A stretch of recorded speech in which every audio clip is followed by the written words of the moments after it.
Unacademy. Let's crack it.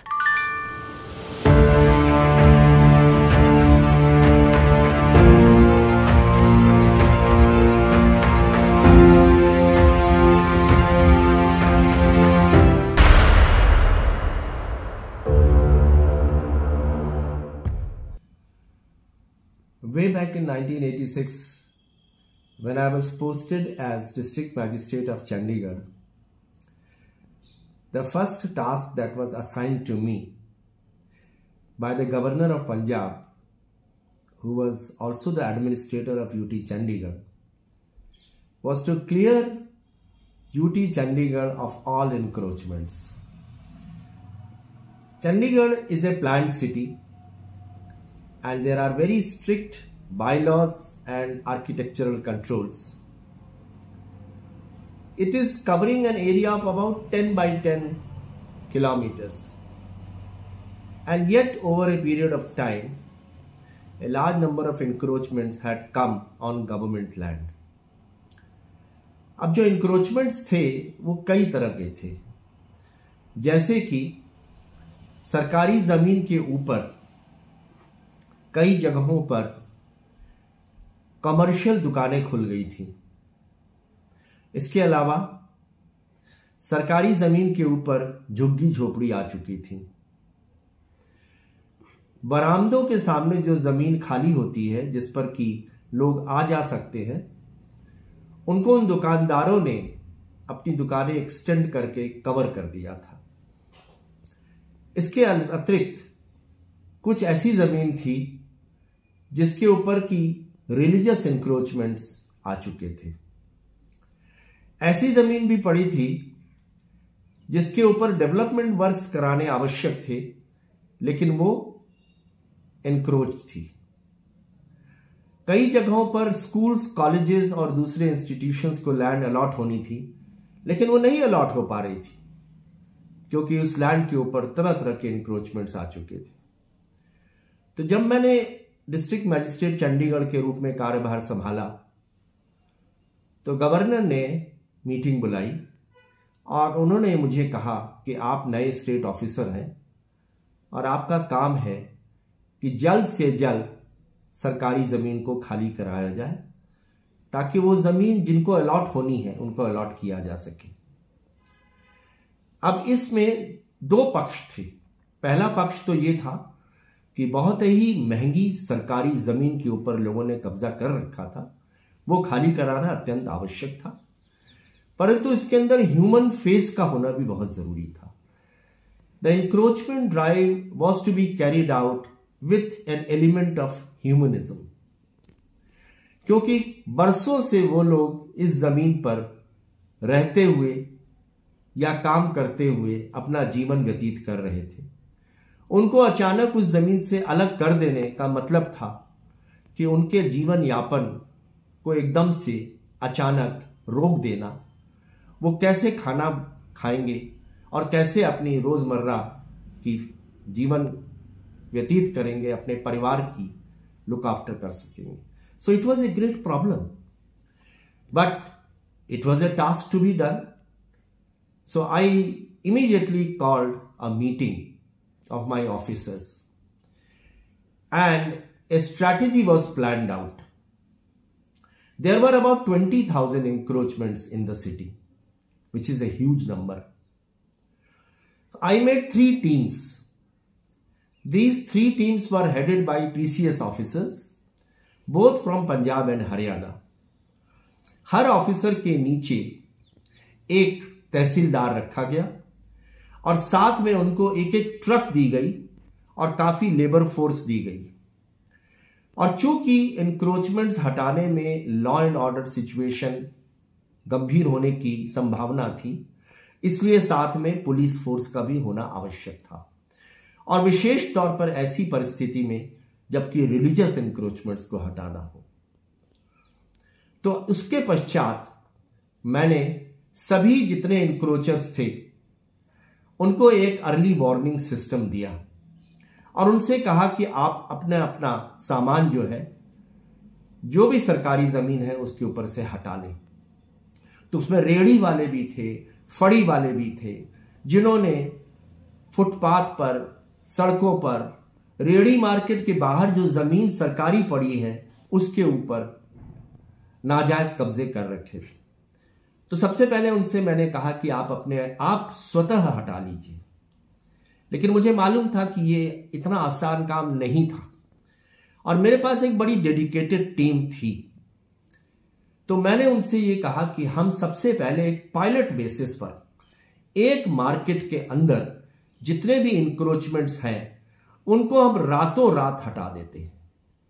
तो रात जैसे ही हुई, जैसे ही वो लोग गए अपने अपने घरों पर, उनका जो इंक्रोचमेंट का सामान था, चाहे वो रेहड़ी था, चाहे फड़ी थी, उनको हम लोगों ने जब्त किया और उसको लाकर हमने अपने स्टोर में बड़े ध्यानपूर्वक रखवाया, क्योंकि ये बहुत जरूरी था कि उनका जो ये सामान है ये सही सलामत रहे और अगले दिन जब वो उसको लेने आएंगे तो उसको वापस दिया जा सके। कोई टूट फूट नहीं होनी चाहिए उसके अंदर, क्योंकि आफ्टर ऑल उनका वर्षों की मेहनत के बाद उन्होंने ये सामान अर्जित किया था। तो इस प्रकार से जितने भी रेहड़ीज अनधिकृत थी या फड़ीज थी, उनको हम लोगों ने रातों रात एक मार्केट से उठा दिया। अब यह भी आवश्यक था कि हम जो है प्रेस को भी समय पर ब्रीफ करें, क्योंकि प्रेस को साथ में चलना बहुत आवश्यक है। अगर प्रेस साथ में नहीं होगी तो अगले दिन मीडिया में बहुत खराब पब्लिसिटी आनी थी। तो रोज शाम को मैं प्रेस की ब्रीफिंग करता था। सभी मुख्य समाचार पत्रों के करेस्पॉन्डेंट मुझे फोन करते और ये मैंने जो इंक्रोचमेंट ड्राइव जो पहले दिन से शुरू हुई, इसको लगातार जारी रखा और कहीं भी नरमी नहीं दिखाई। मैंने केवल ये जरूर ध्यान रखा कि ह्यूमन एंगल जरूर उसके अंदर रहे। एक और चीज बड़ी आवश्यक थी, क्योंकि इन रेहड़ी फड़ी मार्केट्स के अंदर पॉलिटिशियंस का भी बड़ा इंटरेस्ट था। वो चाहते थे कि ये जो कि त्यों चलते रहे और हमें सरकारी जमीन, जो कि करोड़ों अरबों रुपए की जमीन थी, खाली करवाना आवश्यक था। तो मैंने गवर्नर से आग्रह किया कि कुछ दिनों तक, जब तक ये एंटी इंक्रोचमेंट ड्राइव हमारी चल रही है, तब तक आप कृपया टेलीफोन कॉल्स नहीं लें, क्योंकि टेलीफोन्स पर आपको प्रेशर आएंगे राजनीतिक पार्टियों की तरफ से कि इस एंटी इंक्रोचमेंट ड्राइव को रोका जाए। आप कृपया टेलीफोन मत लीजिए, तभी हम अपना कार्य जो है सुचारू रूप से कर सकेंगे। उन्होंने मेरा आग्रह मान लिया और हम लोगों ने अपनी इंक्रोचमेंट ड्राइव जो है उसको जारी रखा। अब देखिए इंक्रोचमेंट ड्राइव किस तरह से जारी रखी। जितने भी दुकानें थी उन सबको हम लोगों ने कहा कि आप इसको अपनी जगहों से खाली कर दें और किसी और जगह लेके चले जाएं, चाहे आप किराए की दुकानों में चले जाएं या जहां भी आपको जाना है। हम आपका सामान जरूर ले रहे हैं, लेकिन आपको हम वापस कर देंगे। इस प्रकार से बहुत ही प्रोमिनेंट प्रेशियस लैंड्स को हम लोगों ने दुकानों से खाली करवाया, जो कि वर्षों से चली आ रही थी।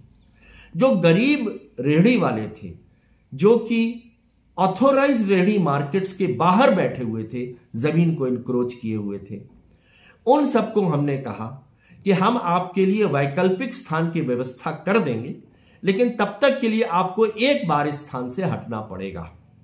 और साथ में जब उनको हटाने लगे तो हम लोगों ने उनका सर्वे भी करवाना शुरू किया, ताकि हमको पता रहे कि वो जो है कब से इस स्थान पर बैठे हुए हैं, और जब हम उनको वैकल्पिक स्थान देंगे तब उनका नाम जो है उस सूची में दर्ज हो जाए। तो इस प्रकार से जितने भी ऑथोराइज्ड रेहड़ी मार्केट्स थे, उनमें उन्हीं व्यक्तियों को केवल रखा गया जो वहां पर ऑलरेडी अलॉटेड थे। जो अनअलॉटेड थे, जिन्होंने गलत जगहों पर बैठ गए थे, उनको वहां से हमने हटाकर साथ में सर्वे कर दिया और उनका सामान जो था अपने स्टोर में लाके रख दिया। रिलीजियस इंक्रोचमेंट्स को हटाना एक बहुत बड़ा मुश्किल कार्य था। उसको बड़े ही टैक्टफुली मंदिरों के पुजारी और दूसरे धर्मों के लोगों को साथ में लेकर उनको समझा बुझाकर उस जमीन के ऊपर जहां पर कि उन्होंने इस प्रकार से अनाधिकृत कब्जे कर रखे थे, हम लोगों ने उनको आश्वासन दिया कि आपको हम एक दूसरी जगह पर यही रिलीजियस प्लेस जो है बनाकर दे देंगे। और एक और जो बड़ी इंटरेस्टिंग बात इसमें आप देखेंगे कि कभी कभी जब हमने अनाधिकृत कब्जे हटा रहे थे तो जाड़े का मौसम था, तो जो झुग्गी झोपड़ी वाले थे और जो कि असंख्य थे, सैकड़ों की संख्या में थे, और वो क्यों पैदा होते थे? जहां पर भी कंस्ट्रक्शन का काम कराया जाता था चंडीगढ़ प्रशासन द्वारा, तो जो ठेकेदार थे, काम समाप्त होने के बाद वो उन झुग्गियों को हटाते नहीं थे जिनमें उनकी लेबर फोर्स रहती थी, तो वो फिर वहां परमानेंट हो जाती थी। तो हम लोगों ने ये कहा कि ठेकेदारों को, कॉन्ट्रैक्टर्स को, कि आपकी सिक्योरिटी हम आगे तभी वापस करेंगे जब आप पहले इन झुग्गी झोपड़ी को वहां से हटाएंगे। और साथ में चूंकि जाड़े का मौसम होता था तो हम उनके लिए प्लेटफॉर्म क्रिएट कर देते थे और ऊपर से कवर्ड रहते थे, और वहां पर पानी और खाने की व्यवस्था भी करते थे, ताकि उन परिवारों को जिनको विस्थापित किया जा रहा है, जब तक कोई वैकल्पिक स्थान नहीं मिलता तब तक वो सरकारी खर्चे पर वहां पर रहें और अपने परिवार का जीवन यापन कर सकें। तो इस प्रकार से यह मुहिम जो थी ये लगभग 1 महीने तक चलती रही, और सभी सेक्टरों में, सभी रेहड़ी मार्केट में, सभी रिलीजियस इंक्रोचमेंट्स को, सभी झुग्गी झोपड़ियों को हम लोगों ने उस स्थानों से शिफ्ट कर दिया। और साथ में रोजाना शाम को मैं ब्रीफिंग करता था प्रेस की। चूंकि सफिशिएंट फोर्स साथ में रखना आवश्यक था, तो मैं हमेशा एसएसपी के साथ कोऑर्डिनेशन करके हर टीम के साथ कुछ न कुछ पुलिस फोर्स उपलब्ध कराता था, ताकि कहीं पर भी कोई लॉ एंड ऑर्डर सिचुएशन न हो। और रोज शाम को लोगों को, प्रेस वालों को ब्रीफ करता था, और प्रेस वालों ने हमारी इस बात को समझा और उन्होंने हमारा पक्ष रखा। और जब हमारा पक्ष रखा तो लोगों को इस बात का एहसास हुआ कि हाँ, हम जो कुछ कह रहे हैं उनके हित में कह रहे हैं। एक और बात बड़ी जरूरी थी, रेहड़ी मार्केट के अंदर लोगों ने ऐसे ऐसे कब्जे कर रखे थे कि वहां पर कभी भी आग लगने की संभावना थी। अब मान लीजिए किसी रेहड़ी मार्केट में सिर्फ 100 रेहड़ी का स्थान है, वहां पर 500 रेहड़ी बैठ गई हो, और उन्होंने टेम्पररी इलेक्ट्रिसिटी कनेक्शन भी इलीगली ले रखे थे, तो कई बार ऐसी संभावना भी हो जाती थी कि वहां पर आग लग जाती थी और फिर दमकल भेजकर उसको जो है बुझाना पड़ता था। तो हमने उनको समझाया कि देखिए, अब आपको हम वैकल्पिक स्थान जहां देंगे वहां पर बिजली और पानी की भी व्यवस्था हो जाएगी, तो आपको इस बारे में कोई संदेह नहीं होना चाहिए कि इरादा जो है एडमिनिस्ट्रेशन का वो नेक है। उसके बाद मैं डिस्ट्रिक्ट टाउन प्लानर और चीफ आर्किटेक्ट के साथ मीटिंग करता और उनको बताता कि देखिए, हमने इतने लोगों को हटाया है, तो इतने ही स्थान हमको बनाकर उनको देने हैं, लेकिन ऑथोराइज्ड जगहों पर देने हैं, क्योंकि जहां पर बैठे हैं वो अनऑथोराइज्ड। कई जगहों पर, जैसा मैंने आपको बताया, कि लैंड स्कूल्स, कॉलेजेस, इंस्टीट्यूशंस को अलॉट होनी थी, और वो जगह जो थी हमारे लिए खाली करवाना आवश्यक था। तो हम लोगों ने उनको स्थापित, वहां से विस्थापित जो लोग थे, उनको दूसरी जगहों पर लैंड अलॉट करी, जहां पर कि उनके लिए वही मंदिर भी बनवाया, मस्जिद भी बनवाई, गुरुद्वारा भी बनवाया और गिरजाघर भी बनवाया, ताकि वो अपने धर्म, जिनमें उनको आस्था है, उसकी पूरी तरह से जो है उनका पालन कर सके और उनके रोजाना के जीवन में कोई भी अवरोध ना आए। तो इस प्रकार से 1 महीने के अंदर लग के हम लोगों ने सारे इंक्रोचमेंट जो थे वो हटा दिए, और ये रिकॉर्ड है कि चंडीगढ़ में आज तक कभी ऐसी इंक्रोचमेंट ड्राइव नहीं की गई थी, लेकिन एक ह्यूमन फेस के साथ की गई थी। गवर्नर समय समय पर हमारी मीटिंग्स लेते थे और उन्होंने हमारी पीठ थपथपाई और हमें बहुत सहयोग दिया, कि ताकि उन्होंने कभी भी किसी पॉलिटिशियन के प्रेशर में आकर हमारी इस ड्राइव को रोका नहीं, और यही कारण है कि हमको अभूतपूर्व सफलता मिली।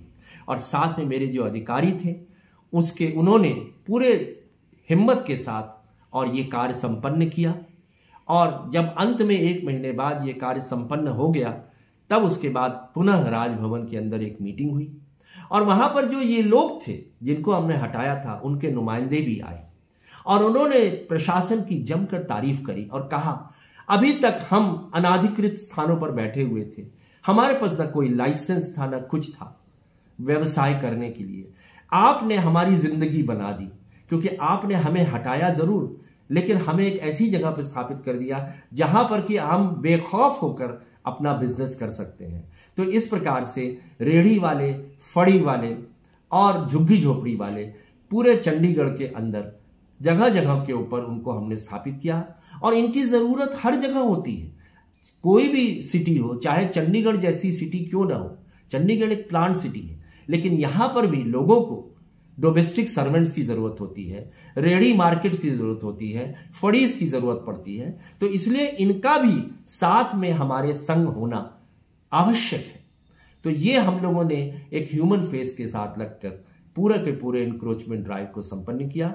और उसके बाद देखा देखी दूसरे प्रदेशों ने भी इस मुहिम का उदाहरण लेकर अपने अपने यहां पर भी ये मुहिम करवाई। और इसके बाद मुझे इस बात का बड़ा आत्मसंतोष मिला और प्रशासन के सभी अधिकारियों को बड़ा संतोष था कि हम लोगों ने एक ऐसे तरीके से ये एंटी इंक्रोचमेंट ड्राइव कराई जिसमें न कोई किसी की जान माल की हानि हुई, बल्कि सारा का सारा सामान उनको वापस किया गया, लेकिन नए स्थानों पर उनको पुनः स्थापित करके।